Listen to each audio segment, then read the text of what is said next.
আমার সবচেয়ে বড় অডিয়েন্স হচ্ছে আমার আব্বু আম্মু। আমি নিজে পার্সোনালি মোশাররফ ভাইকে প্রতিবার সিনেমা হলে মিস করি। ওরা বাংলাদেশের সবচেয়ে লিজেন্ডারি অ্যাক্টর। আমি পারবো না বলতে, মাফ করে দেন। ফাইনালি আমরা সিনেমা হলে আসলে সিনেমাটা দেখছেন। আমি নিজেও আসলে খুব ইমপ্রেস সিনেমাটা দেখে, সবাই খুব ইমোশনালি কানেক্টেড সিনেমাটা। আমি চাইবো যে সিনেমাটা যাতে অনেকদিন মানুষকে এভাবে আনন্দে রাখে। আমি আপনারা মানে যারা বইটা পড়েছেন কিছুক্ষণ, ওখানে একজন ডাক্তারের চরিত্র ছিল ডক্টর আশরাফ। আমি সেই চরিত্রটা ঠিকঠাক প্লে করে ট্রাই করেছি উইথ ডু রেসপেক্ট। এই ক্ষেত্রে আমাকে সবচেয়ে বড় অবদান হচ্ছে আমার রাইটার স্বাধীন, সামিউল, আমার director Tarim Noor. And finally আমরা সিনেমা হলে আসলে সিনেমাটা দেখছেন। আমি নিজেও আসলে খুব ইমপ্রেস সিনেমাটা দেখে। একটু আগেও একটা হলে গেলাম, সো সবাই খুব ইমোশনালি কানেক্টেড সিনেমাটাতে। সো আমি চাইবো যে সিনেমাটা যাতে অনেকদিন মানুষকে এভাবে আনন্দে রাখে আর কি। আমি তো দেখে অভিভূত। আমি সিনেপ্লেক্সে আসি বা আমার সিনেমার প্রথম থেকে, ক্যারিয়ারের প্রথম থেকে আমি সবসময় সিনেমা হলে আসি, অডিয়েন্সকে কানেক্ট করি, ওদের সাথে কথা বলি, ওদের কেমন লাগছে সিনেমা। সো আমি আসলে এই সিনেমা নিয়ে আমি রিয়েলি অভিভূত।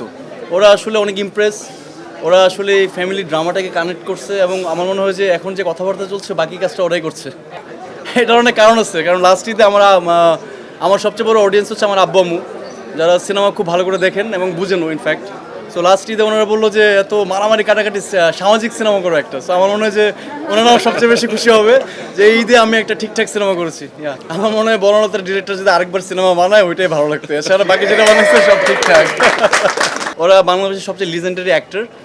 ওদের সাথে প্রথম আমার কাজ হয়নি, এর আগে 2-3 বার ওদের সাথে আমার কাজ হয়েছে, দেখা হয়েছে। ওরা গ্রেট।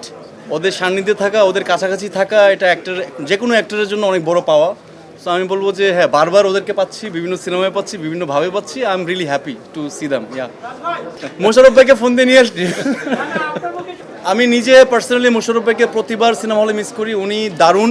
আমার মনে হয় ভাই এটা মোশাররফ ভাই থেকে শুনলে আমার ডিরেক্টর বলছে এটা আমার না, এটা মোশাররফ ভাইয়ের। সো মোশাররফ ভাই উইল ডু দ্যাট। যে সেদিন আশা করি মোশাররফ ভাই চঞ্চল ভাই দুজন একসাথেই থাকবে। ওটার কপিরাইট মোশাররফ ভাইয়ের হয়ে গেছে, বলতে পারবে না। আমি পারবো না বলতে, মাফ করে দেন।